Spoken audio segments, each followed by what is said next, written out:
आपल्या मुलीच्या आत्महत्येचा बदला घेण्यासाठी एका युवकाची दृश्यम स्टाईल हत्या करण्याचा प्लॅन तिच्या कुटुंबियांनी आखलेला होता, परंतु हा प्लॅन फसलेला आहे आणि या प्रकरणी मुलीच्या घरातल्या 4 जणांना अटक सुद्धा करण्यात आली आहे। नेमका हा सगळा प्रकार काय आहे जाणून घेऊया। दृश्यम चित्रपटामध्ये मुलीची छेड काढणाऱ्या तरुणाची हत्या करून सुद्धा अजय देवगण आणि त्याचे कुटुंबीय पोलिसांना सापडत नाहीत।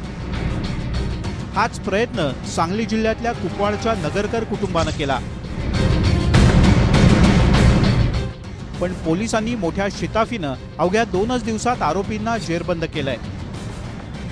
शाहरुख याचा अत्यंत निर्गुण पद्धतीने कर्नाटकामध्ये निपाणीच्या हद्दीमध्ये खून करण्यात आला आणि अतिशय विचिन्न त्याचं शरीर करण्यात आलं आणि तो अपघात आहे असा बनाव करण्याचा प्रयत्न केला गेला, परंतु कोल्हापूर पोलीस आणि बेळगाव जिल्ह्यातील निपाणी पोलीस यांनी संयुक्त कारवाई करून अवघ्या 36 ते 40 तासामध्ये आरोपी जेरबंद केले। कोल्हापूर जिल्ह्यातील शिरोळ इथले शब्बीर बोजगर पोलीस विभागात काम करतात। त्यांचा मुलगा शाहरुख बोजगरचा कर्नाटकातल्या हणबरवाडी इथं 11 जुलैला निर्घृण खून झाला।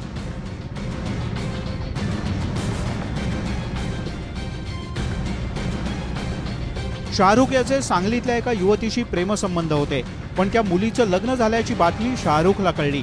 त्यामुळे दोघांमध्ये वाद झाले आणि त्यातूनच या मुलीनं 6 महिन्यांपूर्वी आत्महत्या केली।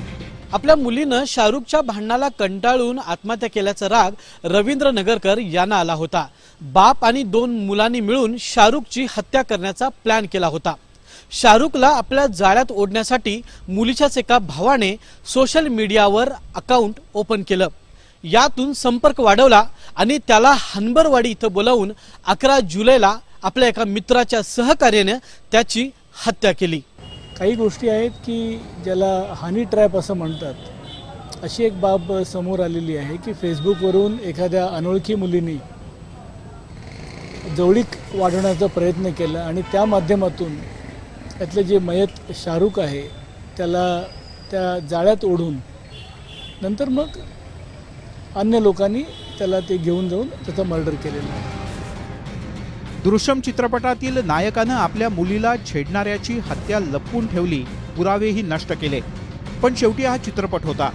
प्रत्यक्ष जीवनात आरोपी काही ना काहीतरी चूक करतो आणि तंत्रज्ञानाच्या युगात पुरावेही मिळतात। त्यामुळे आरोपी कितीही चतुर असला तरी कानून के हात लंबे होते हैं हे पुन्हा एकदा सिद्ध झालं। रणजित माजगावकर, एबीपी माझा, कोल्हापूर।